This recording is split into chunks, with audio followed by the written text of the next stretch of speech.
네, 안녕하세요. 매일 말씀 묵상. 오늘 5월 27일 하나님 말씀 민수기 36장, 시편 80편, 이사야서 28장, 그리고 요한 2서의 말씀. 이 말씀을 통하여서 우리가 가르침을 받을 수 있다. 그것도 하나님의 가르침을, 하나님께로부터 가르침을 받아 살아갈 수 있다. 이게 우리들이 얻은 축복이다. 좋은 스승을 두는 것이 축복입니다. 또 좋은 스승 밑에서 겸손하게 그 가르침을 받는 제자. 그런 스승과 제자의 관계가 바람직하고 그런 관계를 유지하며 그 관계를 맺으며 살아갈 수 있는 삶이 축복이다. 먼저 우리들은 하나님을 우리들의 스승으로, 하나님을 우리들의 선생님으로, 코치로 섬기면서 겸손히 오늘도 하나님의 말씀으로 가르쳐 주시옵소서, 알려 주시옵소서, 이렇게 우리들의 마음을 들이며 우리들의 귀를 열어 배우고자 하는 그러한 삶, 오늘 축복된 하루가 우리에게 주어지는 줄로 믿습니다. 먼저 민수기 마지막 장이네요. 36장. 민수기의 말씀은 하나님께서 이제 이스라엘 백성들을 출애굽시키셔서 가나안 땅으로 들어가게끔 내가 너희를 인도하겠다. 그러면서 아주 자세하게 숫자 또 이름들을 말씀하시면서 그들에게 나를 신뢰할 수 있는, 하나님을 신뢰하며 하나님께 나아갈 수 있는, 만일 그런 하나님을 신뢰하지 않고 다른 우상들을 섬기며 살아가게 되어지면 하나님으로부터 버림을 받는다라는 교훈을 말씀을 통하여 우리들이 얻게 되어집니다. 마지막 36장에서도 결혼에 대해서 하나님께서 말씀해 주시죠. 아들이 없던 그 지파의 딸들이 모세에게 찾아가 우리들이 아들이 없어서 그때 당시에 그 법은 아들을 통하여 그 땅이, 기업들이 후손들에게 전해지고 있었습니다. 그러다 보니까 아들이 없던 그 딸들에게 그 기업을 유지할 수가 없었다는 거죠.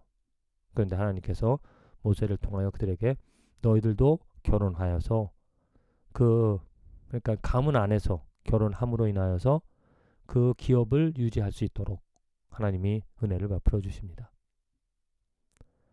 지금 우리 시대에서 결혼하는 그 목적 또 모습들을 살펴보면 이기적인 이유로 많이 결혼을 하죠. 그냥 내가 좋아서, 내가 원해서.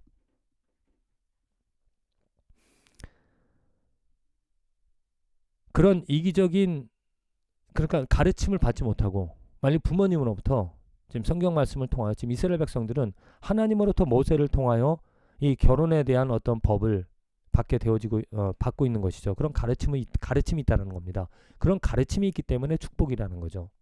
만일 우리들 자녀들을 교육할 때 그냥 네 멋대로 네가 원하는 대로 네가 원하는 사람하고 결혼해라, 그렇게 마치 방치하게 되어지면 그런 결혼 생활은 행복하지 못할 겁니다. 누구랑 결혼해야 될지, 그러기 위해서는 너는 어떤 사람이 되어줘야 될지, 또 특별히 신앙인이라면 하나님 말씀, 하나님이 기준이 되어서 하나님이 원하시는, 하나님이 바라시는 그러한 결혼을 할 수 있도록 가르쳐야 한다는 거죠. 그런 가르침을 받는, 또 가르칠 수 있는 그런 가정이 축복입니다. 하나님께서 우리들에게 말씀들을 주시면서 결혼, 또 직장, 어떤 직장을 구할 것인가, 무슨 일을 할 것인가, 그러한 모든 것들을 정말 우리에게 세세하게 가르치시면서 하나님의 뜻을 이루어 갈 수 있게끔 우리의 발걸음을 인도해 주신다. 시편 80편입니다. 어려움을 당하는 시편 기자가 고백을 합니다. 돌아오셔서 우리들을 다시 한번 불쌍히 여겨 달라고. 19절 만군의 하나님 여호와여 우리를 돌이켜 주시고 주의 얼굴의 광채를 우리에게 비추소서. 우리가 구원을 얻으리이다. 하나님의 도움과 하나님의 사랑을 받으며 살아갔던 이 백성들이 이제는 이방 민족들의 밟힘을 당하고 어려움을 당하고 있는 그런 상황에서 하나님이여 구하옵나니 돌아오소서. 하늘에서 굽어보시고 이 포도나무를 돌보소서. 하나님의 도우심을, 하나님의 그 얼굴 비춰주심을, 하나님의 가르치심을, 하나님의 구원하셔 하여 주심을 간절히 구하고 있다는 겁니다. 그렇습니다. 우리 삶에 이런 하나님의 도우심과 구원하심과 그 얼굴 비춰주심, 하나님의 영광을 알게 하여 주시는 곧 하나님의 말씀을 통하여 깨닫게 하여 주시는 것이 없다라면 그 삶에는 어려움과 고통과 헛됨 밖에 있을 수밖에 없다는 거죠. 우리들도 오늘 시편 기자의 고백처럼 하나님 얼굴을, 하나님의 광채를, 얼굴의 광채를, 영광을, 하나님이 누구인지를 이 말씀을 통하여 알게 하소서. 그래서 우리가 구원 얻게 하여 주소서. 구원 얻으며 살아갈 수 있는, 변화되어 성장하며 열매 맺으며 살아갈 수 있는 삶이 되게 하여 주시옵소서. 이사야서 28장의 말씀입니다. 너희는 귀를 기울여 내 목소리를 들으라. 자세히 내 말을 들으라. 파종하려고 가는 자가 어찌 쉬지 않고 갈기만 하겠느냐. 자기 땅을 개간하며 고르게만 하겠느냐. 지면을 이미 평평히 하였으면 소회향을 뿌리며 대회향을 뿌리며 소맥을 줄줄이 심으며 대맥을 정한 곳에 심으며 귀를 그 가에 심지 아니하겠느냐. 이는 그의 하나님이 그에게 적당한 방법을 보이사 가르치셨으며. 그렇습니다.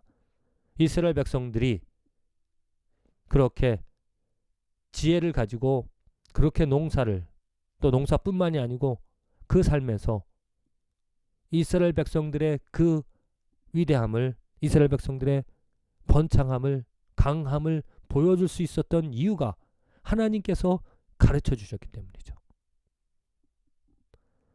만군의 여호와께로부터 난 것이라. 그의 경영은 기묘하며 지혜는 광대하니라.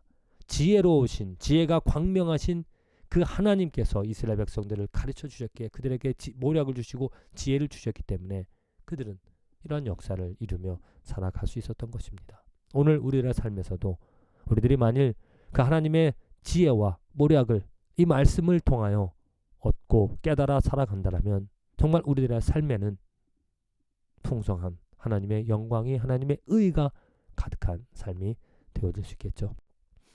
요한 2서 지나쳐 너희는 스스로 삼가 우리가 일한 것을 잃지 말고 오직 온전한 상을 받으라. 지나쳐 그리스도의 교훈 안에 거하지 아니하는 자는 다 하나님을 모시지 못하되 교훈 안에 거하는 그 사람은 아버지와 아들을 모시느니라. 교훈입니다. 교훈. 그리스도의 교훈. 그리스도의 교훈 안에 거하는 자는 하나님 안에 거하는 것이고, 그리스도의 교훈 안에 거하지 아니하는 자는 하나님을 모시지 아니한다는 거죠. 요한이 특별히 사랑을 말하고 있습니다. 아버지가 우리를 먼저 사랑하셨듯이 우리도 서로 사랑함이 마땅하다라고. 어떻게 사랑할 수가 있겠는가? 그리스도를 아는 자, 그리스도의 교훈을 가진 자가 그 하나님을, 또 이웃들을 사랑하며 살아갈 수 있다라는 겁니다. 우리는 얼마나 그리스도의 교훈을 알며 그리스도의 가르침을 받으며 살아가는가? 그 그리스도의 교훈 안에 있으면 하나님 안에 있다라고 분명하게 말하고 있습니다. 오늘 우리들이 삶을 살아갈 때 정말 우리들 삶에 이 진리가 가득하여서 진리로 인하여 인도함을 받는 우리들의 삶이 되어질 수 있다라면은 그것만큼 더 좋은 축복이 없겠죠. 부디 저와 여러분들의 삶에서 하나님의 진리로 인도함을, 하나님의 진리로 가르침을 받으며 날마다 조금이라도 구원을 얻고 변화되고 성장하며 열매 맺으며 살아갈 수 있는 축복된 삶이 되어지기를 간절히 기도드립니다.